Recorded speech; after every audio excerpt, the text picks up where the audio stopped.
ಇವತ್ತಿನ ವಿಡಿಯೋದಲ್ಲಿ ನಾವು ಯಾವ ಸಂಗತಿಗಳ ಆಧಾರದ ಮೇಲೆ ಹುಡುಗರು ಹುಡುಗಿಯರನ್ನ ಸೆಲೆಕ್ಟ್ ಮಾಡ್ತಾರೆ, ಏನನ್ನ ನೋಡಿ ಹುಡುಗಿಯರನ್ನ ಇಷ್ಟಪಡ್ತಾರೆ, ಮದುವೆ ಆಗೋಕೆ ಮುಂದಾಗ್ತಾರೆ, ಯಾಕೆ ಹುಡುಗಿಯರು ಹೆಚ್ಚಾಗಿ ರೆಡ್ ಕಲರ್ ಡ್ರೆಸ್ಗಳನ್ನು ಧರಿಸೋಕೆ ಇಷ್ಟಪಡ್ತಾರೆ, ಯಾಕೆ ರೆಡ್ ಕಲರ್ ಲಿಪ್ಸ್ಟಿಕ್ ಅನ್ನೇ ಜಾಸ್ತಿ ಹಚ್ಕೋತಾರೆ, ಯಾಕೆ ಹುಡುಗಿಯರು ಹೈ ಹೀಲ್ಸ್ಗಳನ್ನು ಹಾಕೋತಾರೆ, ಯಾಕೆ ಹುಡುಗಿಯರು ಫಿಲ್ಟರ್ಗಳನ್ನು ಬಳಸಿಕೊಂಡು ವಿಡಿಯೋ ಮಾಡ್ತಾರೆ, ಫೋಟೋಗಳನ್ನು ತೆಗೆದುಕೊಳ್ತಾರೆ, ಯಾಕೆ ಕೆಲವೊಂದಿಷ್ಟು ಹುಡುಗಿಯರು ತಮ್ಮ ತುಟಿಗಳ ಸರ್ಜರಿಯನ್ನು ಮಾಡಿಕೊಳ್ತಾರೆ ಮತ್ತು ಸ್ತನಗಳ ಸರ್ಜರಿಯನ್ನು ಮಾಡಿಕೊಳ್ತಾರೆ ಎಂಬಿತ್ಯಾದಿ ಸೀಕ್ರೆಟ್ಗಳ ಬಗ್ಗೆ ನಿಮಗೆ ಈ ವಿಡಿಯೋದಲ್ಲಿ ಕಂಪ್ಲೀಟ್ ಆಗಿರುವ ಸೈಂಟಿಫಿಕ್ ಇನ್ಫಾರ್ಮೇಷನ್ ಸಿಗತ್ತೆ.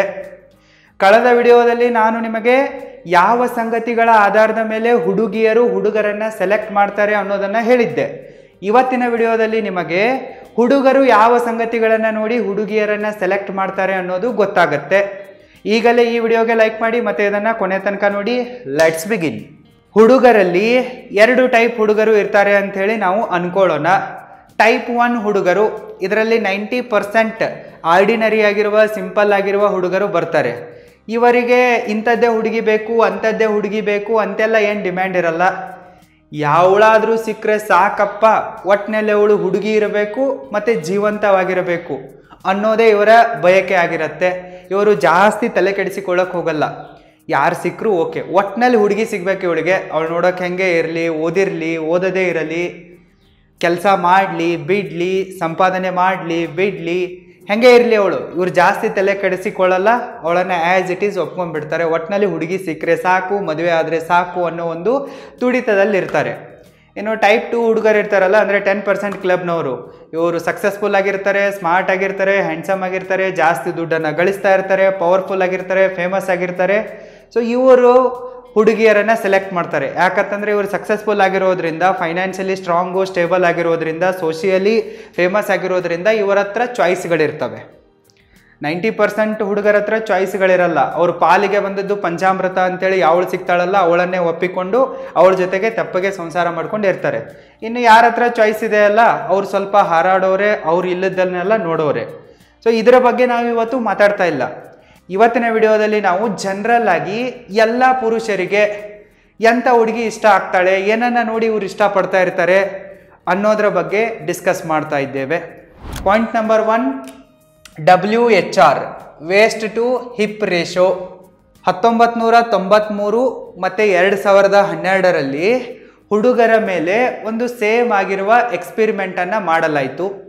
ಆ ಎಕ್ಸ್ಪೆರಿಮೆಂಟ್ನಲ್ಲಿ ಕೆಲವೊಂದಿಷ್ಟು ಹುಡುಗರಿಗೆ ಮತ್ತು ಪುರುಷರಿಗೆ ಮಹಿಳೆಯರ ಸಿಲಿಔಟ್ ಇಮೇಜಸ್ಗಳನ್ನು ತೋರಿಸಲಾಯಿತು. ಸಿಲಿಔಟ್ ಇಮೇಜ್ಗಳಂತಂತಂದರೆ ಬರೀ ಶೇಪ್ಗಳಿರ್ತವೆ. ನಾನಿಲ್ಲಿ ತೋರಿಸ್ತಾ ಇದ್ದೀನಿ ಈ ಥರ. ಅಂದರೆ ಅಲ್ಲಿ ಮಹಿಳೆಯರ ಫೇಸ್ ಇರಲ್ಲ, ಫುಲ್ ಬಾಡಿ ಇರಲ್ಲ, ಬರೀ ಆಕಾರಗಳ ಇಮೇಜ್ಗಳನ್ನು ತೋರಿಸಲಾಯಿತು. ಸೊ ಅವುಗಳಲ್ಲಿ ಆಲ್ಮೋಸ್ಟ್ ಆಲ್ ಎಲ್ಲ ಪುರುಷರಿಗೆ ಅವರ್ ಗ್ಲಾಸ್ ಥರ ಇರುವ ಮಹಿಳೆಯ ಬಾಡಿನೇ ಹೆಚ್ಚಿಷ್ಟ ಆಯಿತು. ಇದನ್ನು ಇನ್ನೂ ಸ್ವಲ್ಪ ಅಕ್ಯುರೇಟ್ ಆಗಿ ಹೇಳಬೇಕಂತಂದರೆ, ಯಾವ ಮಹಿಳೆಯ WHR 0.7ಗೆ ಸಮೀಪವಾಗಿತ್ತೋ ಅಂತಹ ಮಹಿಳೆಯರನ್ನೇ ಈ ಪುರುಷರು ಜಾಸ್ತಿ ಇಷ್ಟಪಟ್ಟಿದ್ರು.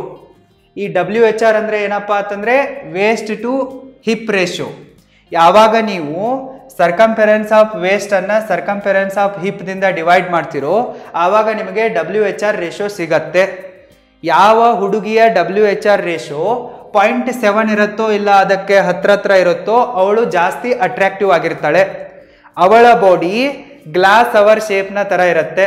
ಅಂತಂದರೆ ಸಿಂಪಲ್ ಆಗಿ ಹೇಳ್ಬೇಕಂತಂದರೆ ಅವಳ ಸೊಂಟದ ಸುತ್ತಳತೆ ಸಣ್ಣ ಇರುತ್ತೆ ಮತ್ತು ಅವಳ ಬಾಡಿ ಸ್ವಲ್ಪ ಕರ್ವಿ ಆಗಿರುತ್ತೆ. ಇಲ್ಲಿ ನಾನು ಓರ್ವ ಮಾಡೆಲ್ನ ಫೋಟೋ ತೋರಿಸ್ತಾ ಇದ್ದೀನಲ್ಲ, ಈ ಥರ ಇರುತ್ತೆ.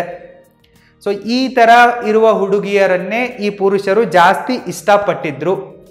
ನಾವು ಕಾಮನ್ ಆಗಿ ನೋಡೋಕೆ ಹೋದರೂ ಕೂಡ ಎಲ್ಲ ಪುರುಷರು ಮತ್ತು ಹುಡುಗರು, ಗರ್ಲ್ಫ್ರೆಂಡ್ ಇರಲಿ, ಮದುವೆ ಆಗಿರಲಿ, ಹೆಂಡತಿ ಇರಲಿ ಬಿಡಲಿ, ಸೊ ಅವರಿಗೆ ಯಾಕೆ ಈ ಸಿನಿಮಾ ಹೀರೋಯಿನ್ಗಳು ಇನ್ಸ್ಟಾಗ್ರಾಮ್ನಲ್ಲಿ ರೀಲ್ ಮಾಡಿಸ್ತಾ ಸೊಂಟ ತೋರಿಸಿ ಕುಣಿಯೋ ಹುಡುಗಿಯರು ಮಾಡೆಲ್ಗಳು ಇಷ್ಟ ಆಗ್ತಾರಪ್ಪ ಅಂತಂದರೆ ಅವರ WHR ರೇಷೋ ಇರುತ್ತಲ್ಲ ಅದು 0.7ಗೆ ಹತ್ತತ್ರ ಇರುತ್ತೆ. ಸೊ ಹೀಗಾಗಿ ಅವರು ಅಟ್ರಾಕ್ಟಿವ್ ಕಾಣಿಸ್ತಾರೆ. ಇದಕ್ಕೊಂದು ಎಕ್ಸಾಂಪಲ್ ಕೊಡಬೇಕಪ್ಪ ಅಂತಂದರೆ, ನೂರಾ ಪತೈ ಅನ್ನೋ ಓರ್ವ ಮಾಡೆಲ್ ಇದ್ದಾಳೆ. ಇವಳು ತುಂಬಾ ಹಿಟ್ ಸಾಂಗ್ಗಳನ್ನು ಕೊಟ್ಟಿದ್ದಾಳೆ ಮತ್ತು ಕೆಲವೊಂದಿಷ್ಟು ಮೂವಿಗಳಲ್ಲೂ ಕೂಡ ಇದ್ದಾಳೆ. ಇಂಟರ್ನೆಟ್ನಲ್ಲಿ ರಿಸರ್ಚ್ ಮಾಡುವಾಗ ನನಗೆ ನಿನ್ನೆ ಪರ್ಫೆಕ್ಟ್ ಆಗಿರೋ ಎಕ್ಸಾಂಪಲ್ ಕೊಡಬೇಕಲ್ಲ, ನಿಮಗೆ ಹತ್ತತ್ರನಾದರೂ ಇರಬೇಕಲ್ಲ, ಅದಕ್ಕೆ ಇಂಟರ್ನೆಟ್ಟಲ್ಲಿ ರಿಸರ್ಚ್ ಮಾಡಿದಾಗ ನನಗೆ ಗೊತ್ತಾಯಿತು ಅವಳ ವೇಸ್ಟ್ನ ಸರ್ಕಂಫರೆನ್ಸ್ ಎಷ್ಟಿದೆಪ್ಪ ಅಂತಂದರೆ 26 ಇದೆ, ಮತ್ತು ಹಿಪ್ಸ್ನ ಸರ್ಕಂಫರೆನ್ಸು 34 ಇದೆ. 26 ಡಿವೈಡೆಡ್ ಬೈ 34 ಮಾಡಿದಾಗ ನಮಗೆ 0.76 ಸಿಗತ್ತೆ. ಅಂದರೆ 0.7ಗೆ ಹತ್ತತ್ರ ಸಿಗತ್ತೆ. ಸೊ ಹೀಗಾಗಿ ಇವಳು ಅಟ್ರಾಕ್ಟಿವ್ ಆಗಿ ಕಾಣಿಸ್ತಾರೆ. ಬರೀ ಇವಳಷ್ಟೇ ಅಲ್ಲ, ಯಾವ ಹುಡುಗಿಯ WHR ರೇಷಿಯೋ 0.7ಗೆ ಹತ್ತತ್ರ ಇರುತ್ತೋ ಅವರೆಲ್ಲರೂ ಕೂಡ ಅಟ್ರಾಕ್ಟಿವ್ ಆಗಿ ಕಾಣಿಸ್ತಾರೆ, ಸುಂದರವಾಗಿ ಕಾಣಿಸ್ತಾರೆ, ಮತ್ತು ಸೆಕ್ಸಿಯಾಗಿ ಕೂಡ ಕಾಣಿಸ್ತಾರೆ. ಇದು ಈ ರಿಸರ್ಚಲ್ಲಿ ನಮಗೆ ಗೊತ್ತಾಗಿದೆ. ಸೊ ನೀವು ಕೇಳ್ಬೋದು, WHR ರೇಷಿಯೋ 0.7 ಇರೋದಕ್ಕೇ ಯಾಕೆ ಅಟ್ರಾಕ್ಟಿವ್ ಆಗಿ ಕಾಣಿಸ್ತಾರೆ ಅವರು ಅಂಥೇಳಿ. ಬರೀ ಅವರ ಸೊಂಟದ ಸುತ್ತಳತೆ ಕಮ್ಮಿ ಇದೆ ಅಂಥೇಳಿ ಅವರು ಅಟ್ರಾಕ್ಟಿವ್ ಆಗಿ ಕಾಣಿಸ್ತಾ ಇರಲ್ಲ. ಯಾವ ಹುಡುಗಿಯ WHR 0.7 ಇರುತ್ತೋ ಅವಳಲ್ಲಿ ಮಿಕ್ಕ ಹುಡುಗಿಯರಿಗೆ ಕಂಪೇರ್ ಮಾಡಿದರೆ ಈಸ್ಟ್ರೋಜನ್ ಹಾರ್ಮೋನ್ನ ಲೆವೆಲ್ ಏನಿರುತ್ತಲ್ಲ ಅದು ಜಾಸ್ತಿ ಇರುತ್ತೆ. ಯಾವ ಹುಡುಗಿಯ ದೇಹದಲ್ಲಿ ಈಸ್ಟ್ರೋಜನ್ ಹಾರ್ಮೋನು ಜಾಸ್ತಿ ಇರುತ್ತೋ ಅವಳು ಜಾಸ್ತಿ ಅಟ್ರಾಕ್ಟಿವ್ ಆಗಿ ಕಾಣಿಸ್ತಾಳೆ. ಇದು ಸೈಂಟಿಫಿಕ್ ಆಗಿರುವ ಒಂದು ರೀಸನ್ ಆಗಿದೆ. ಇನ್ನು ನಿಮ್ಮ ತಲೆಯಲ್ಲಿ ಬರುತ್ತೆ ಈ ಈಸ್ಟ್ರೋಜನ್ ಹಾರ್ಮೋನ್ ಏನು ಅಂಥೇಳಿ. ಈ ಈಸ್ಟ್ರೋಜನ್ ಒಂದು ಫೀಮೇಲ್ ಹಾರ್ಮೋನ್ ಆಗಿದೆ. ಇದು ಮಹಿಳೆಯರಲ್ಲಿ ಎಗ್ಗಳನ್ನು ಪ್ರೊಡ್ಯೂಸ್ ಮಾಡೋಕ್ಕೆ ಮತ್ತು ಬ್ರಿಸ್ಟ್ನ ಸೈಜನ್ನು ಡೆವಲಪ್ ಮಾಡೋಕ್ಕೆ, ಫೆಮಿನೈನ್ ನೇಚರ್ ಕೊಡೋಕ್ಕೆ ಹೆಲ್ಪ್ ಮಾಡುತ್ತೆ. ಹೇಗೆ ನಮ್ಮ ಹುಡುಗರಲ್ಲಿರುವ ಟೆಸ್ಟೋಸ್ಟೆರಾನ್ ಹಾರ್ಮೋನು ಸ್ಪರ್ಮಗಳ ಉತ್ಪಾದನೆ ಮಾಡೋಕ್ಕೆ ಮತ್ತು ನಮಗೆ ಗಡ್ಡ ಎಲ್ಲ ಬರೋಕ್ಕೆ ಹೆಲ್ಪ್ ಮಾಡುತ್ತಲ್ಲ, ಆ ರೀತಿ ಹೆಣ್ಮಕ್ಕಳಲ್ಲಿ ಈ ಈಸ್ಟ್ರೋಜನ್ ಹಾರ್ಮೋನು ಕೆಲಸ ಮಾಡುತ್ತೆ. ಫೀಮೇಲ್ ರೀಪ್ರೊಡಕ್ಟಿವ್ ಹಾರ್ಮೋನ್ ಅನ್ಬೋದು ನಾವು ಈಸ್ಟ್ರೋಜನ್ ಹಾರ್ಮೋನ್ಗೆ. ಸೊ ಯಾವ ಹುಡುಗಿಯಲ್ಲಿ ಈಸ್ಟ್ರೋಜನ್ ಹಾರ್ಮೋನ್ ಲೆವೆಲ್ ಜಾಸ್ತಿ ಇರುತ್ತೋ ಸೊ ಅವಳು ಜಾಸ್ತಿ ಅಟ್ರಾಕ್ಟಿವ್ ಆಗಿ ಕಾಣಿಸ್ತಾಳೆ. ಹೀಗಾಗಿಯೇ ಹುಡುಗಿಯರು ಅಟ್ರಾಕ್ಟಿವ್ ಆಗಿ ಕಾಣಿಸುವುದಕ್ಕಾಗಿ ಫಿಲ್ಟರ್ಗಳನ್ನು ಯೂಸ್ ಮಾಡ್ತಾರೆ. ಅವರ WHR ರೇಷಿಯೋ 0.7ಗೆ ಹತ್ತತ್ರ ಇತ್ತಪ್ಪ ಅಂತಂದರೆ ಅವರು ನ್ಯಾಚುರಲ್ ಆಗಿಯೇ ಅಟ್ರಾಕ್ಟಿವ್, ಹಾಟು, ಸೆಕ್ಸಿಯಾಗಿ ಕಾಣಿಸ್ತಾ ಇರ್ತಾರೆ. ಬಟ್ ಅನ್ಲಕಿಲಿ ಅವರ WHR ರೇಷಿಯೋ 0.7ಗೆ ಹತ್ತತ್ರ ಇರಲಿಲ್ಲಪ್ಪ ಅಂತಂದರೆ ಅವರೇನು ಅಷ್ಟು ಚೆನ್ನಾಗಿ ಕಾಣಿಸಲ್ಲ, ಅಟ್ರಾಕ್ಟಿವ್ ಆಗಿ ಕಾಣಿಸಲ್ಲ. ಅದಕ್ಕಾಗಿ ಅವರು ಫಿಲ್ಟರ್ಗಳ ಸಹಾಯವನ್ನು ಪಡೆದುಕೊಳ್ತಾರೆ. ಈ ಫಿಲ್ಟರ್ಗಳನ್ನು ಬಳಸಿ ಫೋಟೋ ಮತ್ತು ವಿಡಿಯೋಗಳನ್ನು ತೆಗೆದುಕೊಳ್ಳುವುದರಿಂದ ಯಾವ ಸೈಕಾಲಜಿ ವರ್ಕ್ ಆಗ್ತಾ ಇದೆಪ್ಪ ಅಂತಂದರೆ, ಅವಳಲ್ಲಿ ಜಾಸ್ತಿ ಈಸ್ಟ್ರೋಜನ್ ಇತ್ತಪ್ಪ ಅಂತಂದರೆ ಅವಳ ಮುಖದ ಮೇಲೆ ಜಾಸ್ತಿ ಗ್ಲೋ ಬರುತ್ತೆ. ಇನ್ನು ಆ ಹುಡುಗಿಯರಲ್ಲಿ ಈಸ್ಟ್ರೋಜನ್ನ ಪ್ರಮಾಣ ಕಮ್ಮಿ ಇತ್ತಪ್ಪ ಅಂತಂದರೆ ಮುಖದ ಮೇಲೆ ಗ್ಲೋ ಬರಲ್ಲ. ಸೊ ಒಬಿಯಸ್ ಆಗಿ ಅವರು ಫಿಲ್ಟರ್ಗಳ ಸಹಾಯವನ್ನು ಪಡೆದುಕೊಳ್ಳಲೇಬೇಕಾಗತ್ತೆ. ಇನ್ನು ಈ ಈಸ್ಟ್ರೋಜನ್ ಹಾರ್ಮೋನ್ ಇದೆಯಲ್ಲ, ಮಹಿಳೆಯರಲ್ಲಿ ಸ್ತನಗಳ ಬೆಳವಣಿಗೆಗೂ ಕೂಡ ಸಹಾಯ ಮಾಡುತ್ತೆ. ಆಲ್ಮೋಸ್ಟ್ ಆಲ್ ಹುಡುಗರ ಕಣ್ಣು ಹುಡುಗಿಯರ ಇದೇ ಒಂದು ದೇಹದ ಪಾರ್ಟ್ ಮೇಲೆ ಇರುತ್ತೆ. ನಾವು ಹುಡುಗರು ಎಷ್ಟೋ ಸರ್ತಿ ನೋಡಬಾರ್ದು ಅಂತ ಅನ್ಕೋತಾ ಇರ್ತೀವಿ, ಆದರೂ ಕೂಡ ನಮಗೆ ತಿಳಿಯದೇನೋ ಕಂಟ್ರೋಲ್ ಮಾಡೋಕ್ಕಾಗ್ದೇನೋ ಸೊ ನಾವು ಹೆಣ್ಮಕ್ಕಳ ಎದೆ ಭಾಗವನ್ನು ಗುರಾಯಿಸ್ತಾ ಇರ್ತೀವಿ. ಪುರುಷರಿಗೆ ಮಹಿಳೆಯರ ಸ್ತನಗಳು ಹೆಚ್ಚು ಅಟ್ರಾಕ್ಟಿವ್ ಆಗಿ ಕಾಣಿಸ್ತವೆ. ಇನ್ನು ಆ ಹುಡುಗಿಯಲ್ಲಿ 0.7 WHR ರೇಷಿಯೋ ಇದೆ ಅಂತಂದರೆ ಈಸ್ಟ್ರೋಜನ್ ಹಾರ್ಮೋನ್ ಜಾಸ್ತಿ ಇರುತ್ತೆ. ಸೊ ಅವಳ ಎದೆ ಭಾಗ ಜಾಸ್ತಿ ಡೆವಲಪ್ ಆಗಿರುತ್ತೆ, ಅಟ್ರಾಕ್ಟಿವ್ ಆಗಿ ಕಾಣಿಸ್ತಾ ಇರುತ್ತೆ. ಇನ್ನು ಯಾವ ಹುಡುಗಿಯರಲ್ಲಿ ಈಸ್ಟ್ರೋಜನ್ ಕಮ್ಮಿಯಾಗಿ ಅವರ ಸ್ತನಗಳು ಜಾಸ್ತಿ ಅಟ್ರಾಕ್ಟಿವ್ ಆಗಿ ಕಾಣಿಸಲ್ವೋ ಅವರು ಬ್ರಿಸ್ಟ್ ಸರ್ಜರಿಯನ್ನು ಮಾಡಿಕೊಳ್ತಾರೆ. ಬಹಳಷ್ಟು ಫಿಮೇಲ್ ಮಾಡೆಲ್ಗಳು ಮತ್ತು ಹೀರೋಯಿನ್ಗಳು ತಮ್ಮ ಬ್ರಿಸ್ಟ್ ಸರ್ಜರಿಯನ್ನು ಮಾಡ್ಕೊಂಡ್ಬಿಟ್ಟು ಅಟ್ರಾಕ್ಟಿವ್ ಆಗಿರುವ ದೊಡ್ಡದಾಗಿರುವ ಬ್ರಿಸ್ಟ್ಗಳನ್ನು ಮಾಡ್ಕೊತಾರೆ. ಇಲ್ಲಪ್ಪ ಅಂತಂದರೆ ಈಸ್ಟ್ರೋಜನ್ ಹಾರ್ಮೋನನ್ನು ತೆಗೆದುಕೊಂಡು ಬ್ರಿಸ್ಟ್ಗಳನ್ನು ಜಾಸ್ತಿ ಮಾಡ್ಕೊತಾರೆ. ಸೊ ಈ WHR ರೇಷಿಯೋ ಮೇಲೆ ನಾವು ತಿಳ್ಕೊಬೋದು ಪುರುಷರಿಗೆ ಎಂಥ ಹುಡುಗಿಯರು ಇಷ್ಟ ಆಗ್ತಾರೆ ಅಂತೇಳಿ. ಸೊ ಯಾರು ತೆಳ್ಳಗೆ ಬೆಳ್ಳಗೆ ಮತ್ತು ಸೊಂಟದ ಸುತ್ತಳತೆಯನ್ನು ಕಮ್ಮಿ ಮಾಡ್ಕೊಂಡ್ಬಿಟ್ಟು ಕರ್ವಿ ಬಾಡಿ ಶೇಪನ್ನು ಹೊಂದಿದಾರಲ್ಲ, ಸೊ ಅಂತಹ ಹುಡುಗಿಯರು ಹುಡುಗರಿಗೆ ಈಸಿಲಿ ಅಟ್ರಾಕ್ಟಿವ್ ಆಗಿ ಕಾಣಿಸ್ತಾರೆ ಮತ್ತು ಹುಡುಗರು ಅಂಥವರ ಮೇಲೇ ಫಿದಾ ಆಗ್ತಾರೆ. ಇದು ಪಾಯಿಂಟ್ ನಂಬರ್ 1 ಆಯಿತು. Point number 2, younger age woman then men. ನೀವು ಗಮನಿಸಿರಬಹುದು, ಬಹಳಷ್ಟು ಪುರುಷರು ತಮಗಿಂತಲೂ ಕಡಿಮೆ ವಯಸ್ಸಿನ ಹುಡುಗಿಯನ್ನು ಡೇಟ್ ಮಾಡೋಕ್ಕೆ ಮತ್ತು ಅವಳ ಜೊತೆ ಸುತ್ತಾಡೋಕ್ಕೆ, ಅವಳನ್ನೇ ಮದುವೆ ಆಗೋಕ್ಕೆ ಹೆಚ್ಚಿಷ್ಟಪಡ್ತಾರೆ. ಇದರ ಹಿಂದೆಯೂ ಕೂಡ ಒಂದು ಸೈಕಾಲಜಿ ಮತ್ತು ಸೈಂಟಿಫಿಕ್ ಫ್ಯಾಕ್ಟು ವರ್ಕ್ ಆಗ್ತಾ ಇದೆ. ನಿಮಗಂತೂ ಗೊತ್ತೇ ಇದೆ, ನಾವೆಲ್ಲರೂ ಕೂಡ ಪ್ರಾಣಿಗಳಾಗಿದ್ದೇವೆ. ಪ್ರತಿಯೊಂದು ಪ್ರಾಣಿ ಜಾಸ್ತಿ ದಿನ ಜೀವಿಸೋಕೆ ಇಷ್ಟಪಡುತ್ತೆ ಮತ್ತು ಬದುಕಿರುವಾಗಲೇ ತನ್ನ DNA ಕಾಪಿ ಮಾಡೋಕ್ಕೆ ಇಷ್ಟಪಡುತ್ತೆ. ಹೆಣ್ಮಕ್ಕಳು DNA ಕಾಪಿ ಮಾಡಬೇಕಂದ್ರೂ ಗಂಡ್ಮಕ್ಳು ಬೇಕು, ಗಂಡ್ಮಕ್ಕಳಿಗೆ ತಮ್ಮ DNA ಕಾಪಿ ಮಾಡ್ಕೊಳ್ಳೋಕ್ಕೆ ಹೆಣ್ಮಕ್ಳು ಬೇಕು. ಎರಡೂ ಕೂಡ ಬೇಕು. ಇಲ್ಲಿ ಗಂಡ್ಮಕ್ಳು ಬೇಕು, ಹೆಣ್ಮಕ್ಳು ಬೇಕು. ಹೆಣ್ಮಕ್ಳು ಏನು ನೋಡ್ತಾರೆ, ಡೇಟಿಂಗ್ ಮಾಡುವಾಗ ಮತ್ತು ಮೇಟಿಂಗ್ ಮಾಡುವಾಗ ಅವ್ರು ಪ್ರೆಗ್ನೆಂಟ್ ಆಗೋರು ಇರ್ತಾರೆ, ಅವರ ಬಾಡಿಯಲ್ಲಿ ಚೇಂಜಸ್ ಆಗ್ತವೆ ಅಂಥೇಳಿ ಅವರು ರಿಸೋರ್ಸಸ್ಗಳ ಮೇಲೆ ಫೋಕಸ್ ಮಾಡ್ತಾರೆ. ಇನ್ನು ಗಂಡು ಮಕ್ಕಳು ಯಾವುದರ ಮೇಲೆ ಫೋಕಸ್ ಮಾಡ್ತಾರಪ್ಪ ಅಂತಂದರೆ ಮಹಿಳೆಯರ ಏಜ್ ಮೇಲೆ ಫೋಕಸ್ ಮಾಡ್ತಾರೆ. ಅವರನ್ನು ಡೇಟ್ ಮಾಡೋದಕ್ಕಿಂತಲೂ ಮುಂಚೆ, ಮೇಟಿಂಗ್ ಕರೆಯೋದಕ್ಕಿಂತ ಮುಂಚೆ, ಇಲ್ಲವೇ ಮದುವೆ ಆಗೋದಕ್ಕಿಂತ ಮುಂಚೆ ಒಟ್ಟಿನಲ್ಲಿ ಗಂಡ್ಮಕ್ಳು ಹೆಂಗೆ ಯೋಚನೆ ಮಾಡ್ತಾರಪ್ಪ ಅಂತಂದರೆ ನನಗಿಂತ ಅವಳು ಸಣ್ಣವಳಿರಬೇಕು. ಇವ್ರು ಗಂಡು ಮಕ್ಕಳು 70 ವರ್ಷದವರಾದರೂ ಕೂಡ ಹೆಣ್ಮಕ್ಳನ್ನು ಸೆಲೆಕ್ಟ್ ಮಾಡೋದು ಬಂತಪ್ಪ ಅಂತಂದರೆ ಅವರಿಗೆ 25, 30 ವರ್ಷದ 35 ವರ್ಷದ ಹುಡುಗಿಯರೇ ಹೆಚ್ಚಿಷ್ಟ ಆಗ್ತಾರೆ. ಯಾಕಪ್ಪ ಅಂತಂದರೆ ಆಫ್ಟರ್ 35 ಏಜ್ ಆಲ್ಮೋಸ್ಟ್ ಆಲ್ ಕೇಸಸ್ಗಳಲ್ಲಿ ಓರ್ವ ಮಹಿಳೆ ಹೆಲ್ದಿ ಆಗಿರುವ ಮಗುವಿಗೆ ಜನ್ಮ ಕೊಡೋಕ್ಕೆ ಚಾನ್ಸೇ ಇಲ್ಲ. ಅಂದರೆ ಕೆಲವೊಂದಿಷ್ಟು ರೇರ್ ಕೇಸ್ಗಳಲ್ಲಿ 35ರ ನಂತರ ಮಹಿಳೆಯರು ಹೆಲ್ದಿ ಆಗಿರುವ ಮಗುವಿಗೆ ಜನ್ಮ ಕೊಡಬಹುದು, ರೇರ್ ಕೇಸ್ಗಳಲ್ಲಿ. ಬಟ್ ಮ್ಯಾಕ್ಸಿಮಮ್ ಕೇಸಸ್ಗಳಲ್ಲಿ 35 ವರ್ಷದ ನಂತರ ಅವರು ಹೆಲ್ದಿ ಆಗಿರುವ ಮಕ್ಕಳಿಗೆ ಜನ್ಮ ಕೊಡೋಕ್ಕೆ ಸಾಧ್ಯ ಇಲ್ಲ. ಮತ್ತು ಅವರು ಕೊಡ್ತೀನಿ ಅಂತೇಳಿ ರಿಸ್ಕ್ ತೆಗೆದುಕೊಂಡ್ರೂ ಕೂಡ ಇದಿದೆ ಅಲ್ಲ, ಅವರ ಜೀವಕ್ಕೂ ಕೂಡ ಅಪಾಯ ಇದೆ ಮತ್ತು ಅವರ ಮಗುವಿನ ಜೀವಕ್ಕೂ ಕೂಡ ಅಪಾಯ ಇದೆ. ಸೊ ಹೀಗಾಗಿ ಗಂಡ್ಮಕ್ಳು ಏನಂತಾರೆ, 35 ವರ್ಷದಕ್ಕಿಂತ ಕಡಿಮೆ ವಯಸ್ಸಿನ ಮಹಿಳೆ ಇದ್ರೇ ಓಕೆ. ಅವನಿಗೆ 50 ಆಗಿರಲಿ 60 ಆಗಿರಲಿ, ಅವನು ಎಕ್ಸ್ಪೆಕ್ಟ್ ಮಾಡೋದು 35ಗಿಂತನೂ ಕಮ್ಮಿನೇ ಇರಬೇಕು ಅಂಥೇಳಿ. ಹೀಗಾಗಿಯೇ ನೀವು ಬಾಲಿವುಡ್ನಲ್ಲಿರುವ ಮುದುಕ ಸ್ಟಾರ್ಗಳನ್ನು ನೋಡಿರಬೇಕು, ಸೆಲೆಬ್ರಿಟಿಗಳು, ಆ್ಯಕ್ಟರ್ಗಳು. ಅವರೆಲ್ಲರೂ ಕೂಡ ಸಣ್ಣ ಸಣ್ಣ ಹೀರೋಯಿನ್ಗಳನ್ನೇ ಮದುವೆ ಆಗಿದ್ದಾರೆ. ಅಂತಂದರೆ ಅವರು ತಮ್ಮ ಮಗಳ ವಯಸ್ಸಿನ ಹುಡುಗಿಯರನ್ನು ಮದುವೆ ಆಗಿದ್ದಾರೆ. ಕಾರಣ ಏನಪ್ಪ ಅಂತಂದರೆ ಇದೆ, 35ಕ್ಕಿಂತ ಜಾಸ್ತಿ ಇರೋಳನ್ನು ಮದುವೆ ಆಗಿಬಿಟ್ರಪ್ಪ ಅಂತಂದರೆ ಅಲ್ಲಿ ತಮ್ಮ DNA ಕಾಪಿ ಮಾಡೋಕ್ಕೆ ಬರಲ್ಲ. ಅದಕ್ಕಾಗಿ ಅವರು 35 ವಯಸ್ಸಕ್ಕಿಂತ ಕಡಿಮೆ ವಯಸ್ಸಿನ ಹುಡುಗಿಯರ ಮೇಲೆ ಹೆಚ್ಚಿಷ್ಟ ಪಡ್ತಾರೆ. ಇನ್ನು ಮತ್ತೊಂದು ಸೈಂಟಿಫಿಕ್ ಫ್ಯಾಕ್ಟನ್ನು ಪುರುಷರು ಏನು ಅರ್ಥ ಮಾಡ್ಕೊಂಡಿರ್ತಾರಪ್ಪ ಅಂತಂದರೆ, ಮಹಿಳೆಗೆ ಒಂದು 40 ವರ್ಷ ಆಯ್ತಂತ ಅಂದ್ಕೊಳ್ಳಿ, ಇದು ಸ್ವಲ್ಪ ಜಾಸ್ತಿನೇ ಆಗ್ಬೋದು, 42, 43 ತನಕ. ನಾವು ಎವ್ರೇಜ್ಲಿ 40 ಅಂತ ಹೇಳಿ ಇಟ್ಕೊಂಡ್ಬಿಡೋಣ. ಸೊ ಆವಾಗ ಮಹಿಳೆಯರಲ್ಲಿ ಮೆನೋಪಾಸ್ ಆಗುತ್ತೆ. ಅಂತಂದರೆ ಅವರ ರೀಪ್ರೊಡಕ್ಟಿವ್ ಟ್ರ್ಯಾಕಲ್ಲಿ ಎಗ್ಗಳು ಪ್ರೊಡ್ಯೂಸ್ ಆಗೋದು ನಿಲ್ಲತ್ತೆ. ಸೊ ಮೊನೋಪಾಯ್ಸ್ ಆಯ್ತಪ್ಪ ಅಂತಂದರೆ ರೀಪ್ರೊಡಕ್ಟಿವ್ ಟ್ರ್ಯಾಕ್ನಲ್ಲಿ ಅಲ್ಲಿ ಎಗ್ಗಳೇ ಪ್ರೊಡ್ಯೂಸ್ ಆಗಲ್ಲ. ಸೊ ಹೀಗಾಗಿ ಟೋಟಲಿ ರೀಪ್ರೊಡಕ್ಟಿವ್ ಟ್ರ್ಯಾಕ್ ಏನಿರುತ್ತಲ್ಲ ಅದಕ್ಕೇನು ಸ್ಪೆಷಲ್ ಆಗಿರುವ ಕೆಲಸನೇ ಇರಲ್ಲ. ಸೊ ಹೀಗಾಗಿ ಅದರಲ್ಲಿ ಇರುವ ಕೆಲವೊಂದಿಷ್ಟು ಸಿಕ್ರೇಷನ್ಗಳಾಗ್ತಾ ಇರ್ತಾವಲ್ಲ, ಅವು ಆಗೋದು ನಿಂತು ಬಿಡುತ್ತೆ. ಸೊ ಈ ರೀತಿ ಆಗೋದ್ರಿಂದ ಮಹಿಳೆಯರಲ್ಲಿ ವಜೈನಲ್ ಡ್ರೈನೆಸ್ ಬರುತ್ತೆ. ಅವರ ವಜೈನದಲ್ಲಿ ಜಾಸ್ತಿ ಡ್ರೈನೆಸ್ ಬರೋದ್ರಿಂದ ಅವರು ಸೆಕ್ಸನ್ನು ಜಾಸ್ತಿ ಎಂಜಾಯ್ ಮಾಡೋಕ್ಕಾಗಲ್ಲ, ಅವರಿಗೆ ಅದರಲ್ಲಿ ಇರಿಟೇಷನ್ ಆಗತ್ತೆ. ಹೀಗಾಗಿ 40 ವರ್ಷ ಆದ ನಂತರ ಮಹಿಳೆಯರು ಸೆಕ್ಸ್ನಲ್ಲಿ ಇಂಟ್ರೆಸ್ಟನ್ನು ಕಳ್ಕೊತಾರೆ. ಅವರ ಲೈಫ್ ಪಾರ್ಟ್ನರು, ಗಂಡ ಅಥವಾ ಬಾಯ್ ಫ್ರೆಂಡ್ಗಳು ಫೋರ್ಸಿಬಲಿ ಅವ್ರ ಜೊತೆಗೆ ಸೆಕ್ಸ್ ಮಾಡೋಕ್ಕೆ ಹೋದರೂ ಕೂಡ ಅವರಿಗೆ ಮಜಾ ಸಿಗ್ಬೋದು. ಗಂಡು ಮಕ್ಕಳಿಗೇನು 60 ವರ್ಷದಲ್ಲಿ ಕೂಡ ಸ್ಪರ್ಮ್ ಪ್ರೊಡ್ಯೂಸ್ ಆಗ್ತವೆ, ಬಟ್ ಹೆಣ್ಮಕ್ಳಿಗೆ 40ನೇ ವರ್ಷಕ್ಕೆ ಎಗ್ ಪ್ರೊಡ್ಯೂಸ್ ಆಗೋದು ನಿಂತಿರುತ್ತೆ. ಸೊ ಹೀಗಾಗಿ ವಜೈನಲ್ ಡ್ರೈನೆಸ್ ಆಗುತ್ತೆ, ಅವರು ಸೆಕ್ಸನ್ನು ಎಂಜಾಯ್ ಮಾಡೋಕ್ಕಾಗಲ್ಲ, ಅವರಿಗೆ ಅದು ಇರಿಟೇಷನ್ ಆಗುತ್ತೆ. ಸೊ ಹೀಗಾಗಿ ಮಹಿಳೆಯರು ಅದಕ್ಕೆ ಕೋಪಪ್ ಮಾಡಲ್ಲ, ಅಂದರೆ ಸಹಭಾಗವನ್ನು ಕೊಡಲ್ಲ.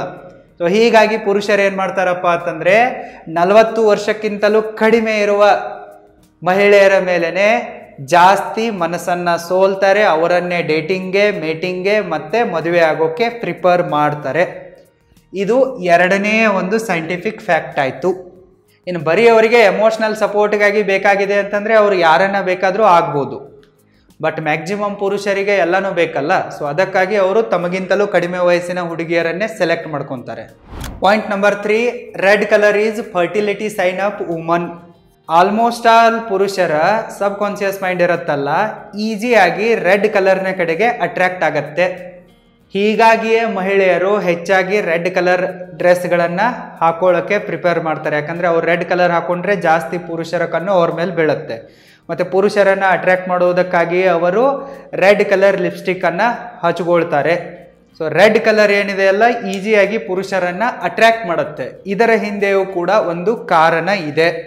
ಸರ್ವೆಯನ್ನು ಮಾಡಲಾಯಿತು ಒಂದು ಹೋಟೆಲ್ನಲ್ಲಿ. ಯಾವ ವೇಟರು ರೆಡ್ ಕಲರ್ ಲಿಪ್ಸ್ಟಿಕ್ಕು ಮತ್ತು ರೆಡ್ ಕಲರ್ ಟಿ ಶರ್ಟನ್ನು ಹಾಕೊಂಡಿದ್ಲಲ್ಲ, ಪುರುಷರು ಅವಳ ಕಡೆಗೇ ಜಾಸ್ತಿ ನೋಡ್ತಾ ಇದ್ರು ಮತ್ತು ಅವಳಿಗೇ ಜಾಸ್ತಿ ಟಿಪ್ಸ್ಗಳನ್ನು ಕೊಡ್ತಾ ಇದ್ರು.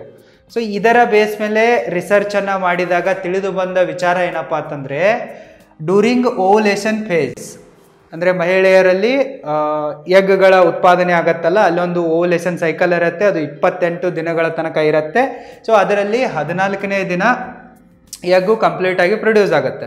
ಮತ್ತು ಅವತ್ತೇನಿರತ್ತಲ್ಲ, ಸ್ಪರ್ಮು ಮತ್ತು ಎಗ್ಗು ಕಾಂಟ್ಯಾಕ್ಟ್ನಲ್ಲಿ ಬಂದರೆ ಫರ್ಟಿಲೈಸೇಷನ್ ಆಗೋಕ್ಕೆ ಬೆಸ್ಟ್ ಟೈಮ್ ಇರುತ್ತೆ.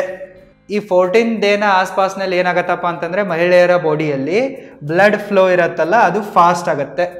ಅಂದರೆ ಅವರ ಬಾಡಿಯಲ್ಲಿ ರಕ್ತ ಸ್ಪೀಡಾಗಿ ಹರಿಯೋಕ್ಕೆ ಶುರು ಮಾಡುತ್ತೆ. ಸೊ ಇದರಿಂದಾಗಿ ಅವರ ತುಟಿಗಳು ರೆಡ್ಡಿಶ್ ಕಲರ್ಗೆ ಟರ್ನ್ ಆಗ್ತವೆ. ಮತ್ತು ಈ ರೆಡ್ಡಿಶ್ ಕಲರ್ ಏನಿದೆ ಅಲ್ಲ, ಇದು ಮಹಿಳೆಯರ ಫರ್ಟಿಲಿಟಿಯ ಸಂಕೇತವಾಗಿದೆ. ಕಾರಣ ಏನು, ಅವರಲ್ಲಿ ಎಗ್ ಪ್ರೊಡ್ಯೂಸ್ ಆಗಿದೆ. ಸೊ ಈಗ ಅವರೇನಾದರೂ ಸೆಕ್ಸ್ ಮಾಡಿದ್ರಪ್ಪ ಅಂತಂದರೆ, ಸ್ಪರ್ಮ್ ಅವ್ರಿಗೆ ಸಿಕ್ತಪ್ಪ ಅಂತಂದರೆ ಅವರು ಬೇಗನೆ ಪ್ರೆಗ್ನೆಂಟ್ ಆಗ್ತಾರೆ ಅಂತಂದಂಗೆ. ಸೊ ಅದಕ್ಕಾಗಿ ಅವರ ಬಾಡಿ ಪ್ರಿಪೇರ್ ಆಗಿರುತ್ತೆ. ಹೆಂಗೆ ಎರೆಕ್ಷನ್ ಬಂದಾಗ ಗಂಡ್ಮಕ್ಕಳಲ್ಲಿ ಬ್ಲಡ್ ಫ್ಲೋ ಜಾಸ್ತಿ ಆಗ್ತಾ ಇರುತ್ತಲ್ಲ, ಅದೇ ರೀತಿ ಹೆಣ್ಮಕ್ಕಳಲ್ಲಿ ಈ ಟೈಮಿನಲ್ಲಿ ಬ್ಲಡ್ ಫ್ಲೋ ಜಾಸ್ತಿ ಇರುತ್ತೆ. ಸೊ ಹೀಗಾಗಿ ಅವರ ತುಟಿಗಳಿರ್ತಾವಲ್ಲ, ಅವು ಕೆಂಪು ಬಣ್ಣಕ್ಕೆ ತಿರುಗ್ತವೆ. ಮತ್ತು ಕಂಪ್ಲೀಟ್ ಆಗಿರ್ತವೆ, ತುಂಬಿದ ತುಟಿಗಳಿರ್ತವೆ ಆ ಟೈಮಲ್ಲಿ ಅವರಿಗೆ. ಈ ಕೆಂಪು ಬಣ್ಣದ ತುಟಿಗಳು ಮತ್ತು ತುಂಬಿದ ತುಟಿಗಳು ಏನಾಗಿವೆಯಪ್ಪ ಅಂತಂದರೆ ಯೌವನದ ಸಂಕೇತವಾಗಿವೆ. ಪುರುಷರು ತಮಗೆ ಗೊತ್ತಾಗದಂತೆಯೇ ಮಹಿಳೆಯರ ಈ ಕೆಂಪು ತುಟಿಗಳ ಮೇಲೆ, ತುಂಬಿದ ತುಟಿಗಳ ಮೇಲೆ ಮತ್ತು ಅವರ ಕೆಂಪು ಬಣ್ಣದ ಬಟ್ಟೆ ಮೇಲೆ ಅಟ್ರಾಕ್ಟ್ ಆಗ್ತಾರೆ. ಏಕೆಂದರೆ ಇದು ಫರ್ಟಿಲಿಟಿಯ ಸೈನ್ ಆಗಿದೆ. ಹುಡುಗಿಯರು ಈಗ ಮಾತ್ರ ಲಿಪ್ಟಿಕ್ ಹಚ್ತಾ ಇಲ್ಲ, ಇದು ಪುರಾಣ ಕಾಲದಿಂದಲೂ ಹಚ್ಕೊತಾ ಬರ್ತಾ ಇದ್ದಾರೆ. ತುಟಿಗಳಿಗೆ ಕೆಂಪು ಬಣ್ಣ ಹಚ್ಚೋದು ಈಗಿನ ಟ್ರೆಂಡ್ ಅಲ್ಲ, ಇದು ಸಾವಿರಾರು ವರ್ಷಗಳಿಂದ ಮಹಿಳೆಯರು ಹಚ್ತಾನೆ ಬರ್ತಾ ಇದ್ದಾರೆ. ಈ ನಿಸರ್ಗ ಇದೆಯಲ್ಲ, ಬಹಳಷ್ಟು ಸಿಸ್ಟಮ್ಗಳನ್ನು ಮಾಡಿದೆ. ಅದಕ್ಕೆ ಯಾಕೆ ಮಾಡ್ತೀವಂತ ನಮಗೆ ಗೊತ್ತಿರಲ್ಲ, ಬಟ್ ನಿಸರ್ಗ ನಮ್ಮ ಕಡೆಯಿಂದ ಮಾಡಿಸ್ತಾನೆ ಇರುತ್ತೆ. ಸೊ ಈ ತುಟಿಗಳು ಕೆಂಪು ಬಣ್ಣಕ್ಕೆ ಕಾಣಿಸಿದ್ರೆ ಅವಳು ಹೆಂಗಿದ್ದಾಳೆ, ಎನರ್ಜಿಟಿಕ್ ಇದ್ದಾಳೆ, ತಾಯಿ ಆಗೋಕ್ಕೆ ಯೋಗ್ಯಳಾಗಿದ್ದಾಳೆ, ಅವಳಲ್ಲಿ ಇನ್ನೂ ಯೌವನ ಇದೆ ಅನ್ನೋದನ್ನು ಸೂಚಿಸುತ್ತೆ. ಯಾವ ಹುಡುಗಿಯಲ್ಲಿ ಓಲೇಷನ್ ಫೇಸ್ ನಡೀತಾ ಇರುತ್ತಲ್ಲ, ಅವಳಿಗೆ ಆಟೋಮೆಟಿಕ್ ಆಗಿ ತುಂಬಿದ ತುಟಿಗಳೇ ಇರ್ತವೆ ಮತ್ತು ಅವಳ ತುಟಿಗಳ ಬಣ್ಣ ಕೆಂಪು ಬಣ್ಣಕ್ಕೆ ತಿರುಗುತ್ತೆ. ಬಟ್ ಯಾರು ಆ ಫೇಸನ್ನು ಕ್ರಾಸ್ ಮಾಡಿಬಿಡ್ತಾರೆ, ಇಲ್ಲ ಅಲ್ಲಿಗೆ ತನಕ ಇನ್ನೂ ರೀಚೇ ಆಗಿರಲ್ಲ, ಅವ್ರು ಏನು ಮಾಡ್ತಾರೆ, ನಾನು ಕೂಡ ಹೆಂಗು ಯೌವನದಲ್ಲಿರುವೆ ಅಂಥೇಳಿ ತೋರಿಸಿಕೊಳ್ಳೋಕೆ ಅವರು ಕೆಂಪು ಬಣ್ಣದ ಲಿಪ್ಸ್ಟಿಕ್ಕನ್ನು ಹಚ್ಕೊತಾರೆ. ಇನ್ನು ಕೆಲವೊಂದಿಷ್ಟು ಹುಡುಗಿಯರ ತುಟಿಗಳೇನಾಗಿರ್ತಾವಪ್ಪ ಅಂತಂದರೆ ಸಂಪೂರ್ಣ ಇರಲ್ಲ, ಭಾಳಷ್ಟು ಸಣ್ಣದಾಗಿರ್ತವೆ. ಮಹಿಳೆಯರಿಗೆ ಹೆಂಗೆ ಯೌವನ ಹೋಗುತ್ತಲ್ಲ, ಹಾಗೆ ಅವರ ತುಂಬಿದ ತುಟಿಗಳು ಕೂಡ ಶ್ರಿಂಕ್ ಆಗ್ತಾ ಬರ್ತವೆ. ಅದಕ್ಕಾಗಿ ಬಹಳಷ್ಟು ಮಾಡೆಲ್ಸ್ಗಳು ಮತ್ತು ಹೀರೋಯಿನ್ಗಳು ಏನು ಮಾಡ್ತಾರಪ್ಪ ಅಂತಂದರೆ ತುಟಿಗಳ ಸರ್ಜರಿಯನ್ನು ಮಾಡ್ಕೊತಾರೆ. ಮೋಸ್ಟ್ ಆಫ್ ದ ಕೇಸಸ್ಗಳಲ್ಲಿ ಇದು ಸಕ್ಸಸ್ಫುಲ್ ಕೂಡ ಆಗತ್ತೆ, ತುಟಿಗಳ ಸರ್ಜರಿ. ಇನ್ನು ಕೆಲವೊಂದಿಷ್ಟು ಕೇಸಸ್ಗಳಲ್ಲಿ ಬ್ಯಾಡ್ ಲಕ್ ಅಂಥೇಳಿ ಫೇಲ್ ಆಗಿಬಿಡತ್ತೆ. ಫೇಲ್ ಆದರೆ ಈ ಆ್ಯಮಿ ಜಕ್ಸನ್ ಥರ ಆಗತ್ತೆ ನೋಡಿ. ಇಲ್ಲಿ ಇಮೇಜ್ ತೋರಿಸ್ತಾ ಇದ್ದೀನಲ್ಲ, ಈ ರೀತಿ ಆಗತ್ತೆ. ಫೇಲ್ ಆಯ್ತಪ್ಪ ಅಂತಂದರೆ. ಸಕ್ಸಸ್ಫುಲ್ ಆಯ್ತಪ್ಪ ಅಂತಂದರೆ ನೋ ಪ್ರಾಬ್ಲಮ್. ಬಹಳಷ್ಟು ಫೀಮೇಲ್ ಮಾಡೆಲ್ಗಳು ಮತ್ತು ಬಹಳಷ್ಟು ಹೀರೋಯಿನ್ಗಳು, ಆ್ಯಕ್ಟ್ರೆಸ್ಗಳು ತಮ್ಮ ಮೂಗಿನ, ತುಟಿಯ ಮತ್ತು ಎದೆಯ, ವಜೈನದ ಬೇರೆ ಬೇರೆ ತರಹದ ಸರ್ಜರಿಗಳನ್ನು ಮಾಡ್ಕೊಳ್ತಾರೆ. ಅವರ ಪ್ರೊಫೆಷನ್ಗೆ ಅದು ಬೇಕಾಗಿದೆ, ಅದರಲ್ಲಿ ಏನೂ ತಪ್ಪಿಲ್ಲ. ಆದರೆ ನಾರ್ಮಲ್ ಆಗಿರುವ ಹುಡುಗಿಯರು ಇಷ್ಟೆಲ್ಲ ಮಾಡಬೇಕಾದ ಅವಶ್ಯಕತೆ ಇಲ್ಲ. ಅವರು ಬ್ಯೂಟಿ ಇಂಡಸ್ಟ್ರಿಯಲ್ಲಿದ್ದಾರೆ. 80% ಗಂಡು ಮಕ್ಕಳು ಅವರನ್ನು ಜೊಲ್ಲು ಸುರಿಸುತ್ತಾ ನೋಡೋರು ಇರ್ತಾರೆ. ಅವರ ಪ್ರೊಫೆಷನ್ ಆಗಿದೆ. ಅವರ ಪ್ರೊಫೆಷನ್ಗೆ ಏನು ಬೇಕೋ, ಡಿಮ್ಯಾಂಡ್ ಏನಿದೆನೋ ಅದನ್ನು ಅವರು ಸಪ್ಲೈ ಮಾಡ್ತಾ ಇದ್ದಾರೆ. ಸೊ ಅವರೆಲ್ಲ ಮಾಡ್ಕೊತಾ ಇದ್ದಾರೆ. ತುಟಿಗಳ ಸರ್ಜರಿ, ಸ್ತನಗಳ ಸರ್ಜರಿ ನೀವು ಮಾಡ್ಕೋಬೇಕು ಅಂತೇನಿಲ್ಲ. ನೀವು ಹೆಂಗಿದ್ದೀರೋ ಹಾಗೆ ಇರಿ. ಏಕಂತಂದರೆ ನಿಮ್ಮ ಹಿಂದೆ 90% ಜನ ಇದ್ದಾರೆ, ಪುರುಷರಿದ್ದಾರೆ. ಅವರಲ್ಲೇನೂ ಚಾಯ್ಸ್ಗಳೇ ಇಲ್ಲ. ಪಾಲಿಗೆ ಬಂದದ್ದು ಪಂಚಾಮೃತ ಅಂತಿದ್ದಾರೆ. ಸೊ ನೀವು ಅಂಥವ್ರನ್ನ ತಗೊಳ್ಳೋದೇ ಬೆಟರ್ ಆಗಿದೆ. ಸೊ ಇದು ಪುರುಷರು ಇಷ್ಟೆಲ್ಲ ನೋಡ್ತಾರೆ ಅಂತಂದಂಗಲ್ಲ, ಬಟ್ ಅವರ ಸಬ್ ಕಾನ್ಷಿಯಸ್ ಮೈಂಡ್ ಏನಿದೆಯಲ್ಲ, ಈ 3 ಸಂಗತಿಗಳ ಮೇಲೇ ಡಿಸೈಡ್ ಮಾಡ್ತಾ ಇರುತ್ತೆ. ಆ ಪುರುಷನಿಗೆಲ್ಲ ಗೊತ್ತಿದೆ ಅಂತಂದರೆ ಆತ ಕಾನ್ಷಿಯಸ್ ಆಗಿ ಕೂಡ ಈ 3 ಅಂಶಗಳನ್ನು ನೋಡಿ ನಿಮ್ಮನ್ನು ಇಷ್ಟಪಡ್ಬೋದು, ಸೆಲೆಕ್ಟ್ ಮಾಡ್ಬೋದು. ಅವನಿಗೇನು ಗೊತ್ತೇ ಇಲ್ಲಪ್ಪ ಅಂತಂದರೆ ಆತ ನಾರ್ಮಲ್ ಆಗಿಯೂ ಕೂಡ ಈ 3 ಅಂಶಗಳನ್ನೇ ಮೈಂಡಲ್ಲಿ ಇಟ್ಕೊಂಡು ನಿಮ್ಮನ್ನು ಲೈಕ್ ಮಾಡ್ಬೋದು, ಸೆಲೆಕ್ಟ್ ಮಾಡ್ಬೋದು, ಹೇಳೋಕ್ಕಾಗಲ್ಲ. ಇನ್ನು ಹುಡುಗಿಯರು ಯಾಕೆ ಹೈ ಹಿಲ್ಸನ್ನು ಧರಿಸ್ತಾರಪ್ಪ ಅಂತಂದರೆ, ಹುಡುಗಿಯರ ಲೋವರ್ ಸ್ಪೈನು ಮತ್ತು ಹಿಪ್ಸ್ನ ಮಧ್ಯದಲ್ಲಿ ಕರು ಥರ ಒಂದು ಸ್ವಲ್ಪ ಕ್ರಿಯೇಟ್ ಆಗುತ್ತೆ. ನಮ್ಮ ಗಂಡ್ಮಕ್ಕಳ ಬ್ಯಾಕ್ ಪೋರ್ಷನ್ ಏನಿರುತ್ತಲ್ಲ ಸ್ಟ್ರೇಟ್ ಆಗಿರುತ್ತೆ, ಬಟ್ ಹೆಣ್ಮಕ್ಕಳ ಲೋವರ್ ಬ್ಯಾಕ್ ಏನಿರುತ್ತಲ್ಲ ಸ್ವಲ್ಪ ಕರ್ವಿ ಆಗಿರುತ್ತೆ. ಕರ್ವಿ ಯಾಕಾಗಿರತ್ತಪ್ಪ ಅಂತಂದರೆ ಮುಂದೆ ಅವರು ಪ್ರೆಗ್ನೆಂಟ್ ಆಗ್ತಾರೆ, ಮಗುವಿನ ಭಾರ ಬೀಳ್ತಾ ಇರುತ್ತೆ. ಸೊ ಆವಾಗ ಬಾಗ್ತಾರೆ ಮತ್ತು ಅವರಿಗೆ ಡೆಲಿವರಿ ಮಾಡೋಕ್ಕೂ ಕೂಡ ಅದು ಹೆಲ್ಪ್ ಆಗಲಿ ಅಂತೇಳಿ ಅವರ ಬಾಡಿ ಆ ಥರ ಡಿಸೈನ್ ಆಗ್ತಾ ಇರುತ್ತೆ. ಬಟ್ ಗಂಡು ಮಕ್ಕಳಿಗೇನು ಆ ಥರ ಕರ್ವಿ ಬಾಡಿ ಇದ್ರೇ, ಲೋವರ್ ಬ್ಯಾಕ್ ಸ್ಪೈನಲ್ಲಿ ಕರ್ವ್ ಇದ್ರೇ ಇಷ್ಟ ಆಗತ್ತೆ ಅಂಥೇಳಿ. ಸೊ ಯಾವ ಮಹಿಳೆ ಹೀಲ್ಸ್ ಹಾಕ್ತಾಳಲ್ಲ, ಸೊ ಆ ಕರ್ವು ಇನ್ನಷ್ಟು ಅಟ್ರಾಕ್ಟಿವ್ ಆಗಿ ಕಾಣಿಸುತ್ತೆ. ಅದಕ್ಕಾಗಿ ಅವರು ಹೀಲ್ಸನ್ನು ಹಾಕ್ತಾರೆ. ಸೊ ಇಷ್ಟೆಲ್ಲ ಸಂಗತಿಗಳ ಮೇಲೆ ಗಂಡ್ಮಕ್ಕಳು ಹುಡುಗಿಯರನ್ನು ಇಷ್ಟಪಡ್ತಾರೆ, ಲೈಕ್ ಮಾಡ್ತಾರೆ, ಮದುವೆ ಆಗಬೇಕಾ ಬೇಡವಾ ಅಂತೇಳಿ ಡಿಸೈಡ್ ಮಾಡ್ತಾರೆ. ಅವರು ಕಾನ್ಷಿಯಸ್ ಆಗಾದರೂ ಮಾಡಲಿ ಅಥವಾ ಅವರಿಗೆ ಗೊತ್ತಾಗದಂತೆ ಅನ್ಕಾನ್ಷಿಯಸ್ ಆಗಾದರೂ ಮಾಡಲಿ, ಬಟ್ ಈ 3 ಫ್ಯಾಕ್ಟರ್ಗಳ ಮೇಲಂತೂ ಅವರ ಗಮನ ಇರುತ್ತೆ. ನನಗೆಷ್ಟು ಗೊತ್ತಿದೇನೋ ಅದರ ಬೇಸ್ ಮೇಲೆ ನಾನು ಹೇಳಿರುವೆ. ಇನ್ನು ಕೆಲವೊಂದಿಷ್ಟು ಬಹಳಷ್ಟು ಹಳೆಯ ಕಾಲದ ಹುಡುಗರು ಇರ್ತಾರೆ, ಸುಂದರವಾಗಿರಬೇಕು, ಸುಗುಣವಾಗಿರಬೇಕು, ಸುಶೀಲವಾಗಿರಬೇಕು, ಸುಶಿಕ್ಷಿತವಾಗಿರಬೇಕು, ವರ್ಜಿನ್ ಆಗಿರಬೇಕು ಅಂತೆಲ್ಲ ನೋಡ್ತಾ ಇರ್ತಾರೆ. ಬಟ್ ಆ ಎಲ್ಲ ಪಾಯಿಂಟ್ಸ್ಗಳನ್ನು ಅವ್ರು ಏನು ನೋಡ್ತಾ ಇರ್ತಾರಲ್ಲ, ಆ ಪಾಯಿಂಟ್ಸ್ಗಳೆಲ್ಲವೂ ಕೂಡ ಈ 3 ಪಾಯಿಂಟ್ಸ್ಗಳ ಮೇಲೇ ಡಿಪೆಂಡ್ ಆಗಿವೆ. ನಾನು ಸೈಂಟಿಫಿಕ್ ಆಗಿ ಹೇಳಿರುವೆ, ಅವ್ರೊಂದು ಸ್ವಲ್ಪ ಅದಕ್ಕೆ ಸುಣ್ಣ ಬಣ್ಣ ಹಚ್ಚಿಬಿಟ್ಟು ಸಂಸ್ಕಾರಿ ಸಜ್ಜನರ ಥರ ನಿಮ್ಮಿಂದ ಎಕ್ಸ್ಪೆಕ್ಟ್ ಮಾಡ್ತಾ ಇರ್ತಾರೆ, ಕೇಳ್ತಾ ಇರ್ತಾರೆ. ನಾನು ನಿಮ್ಗೆ ನಿನ್ನೆ ಹೇಳಿದ್ನಲ್ಲ ವಿಡಿಯೋದಲ್ಲಿ, ಹುಡುಗ ಸಕ್ಸಸ್ಫುಲ್ ಆಗಿರಬೇಕು, ಹುಡುಗಿಯರು ಲೈಕ್ ಮಾಡಿಬಿಡ್ತಾರೆ, ಯಾಕಂದರೆ ಅವ್ರಿಗೆ ರಿಸೋರ್ಸಸ್ ಬೇಕು. ಹುಡುಗಿ ಸುಂದರವಾಗಿರಬೇಕು, ಸೆಕ್ಸಿ ಆಗಿರಬೇಕು, ಹುಡುಗರು ಲೈಕ್ ಮಾಡ್ತಾರೆ. ಯಾಕಂತಂದರೆ ಇವರ ದೃಷ್ಟಿಯಲ್ಲಿ ಬ್ಯೂಟಿ ಅಂತಂದರೆ ಫೀಮೇಲ್ ಬಾಡಿ ಅಷ್ಟೇ. ಹುಡುಗಿಯರ ದೃಷ್ಟಿಯಲ್ಲಿ ಬ್ಯೂಟಿ ಅಂತಂದರೆ ಮೇಲ್ಗಳ ರಿಸೋರ್ಸಸ್ಗಳು, ರಿಚ್ನೆಸ್ಸು, ಪ್ರಾಪರ್ಟಿ. ಸೊ ಅದಕ್ಕಾಗಿ ಹುಡುಗರೆಲ್ಲ ಸಕ್ಸಸ್ಫುಲ್ ಆಗೋದ್ರ ಮೇಲೆ ಫೋಕಸ್ ಮಾಡಿ, ಹುಡುಗಿಯರು ಸುಂದರವಾಗಿದ್ದರೆ ಸಾಕು ಅನ್ನೋದಷ್ಟೇ. ನನಗೇನು ಗೊತ್ತಿದೇನೋ ಆನೆಸ್ಟಾಗಿ ಹೇಳಿದ್ದೀನಿ. ಯಾರಿಗಾದರೂ ಹರ್ಟ್ ಆಗಿದ್ರೆ sorry. All the very best. Thank you so much.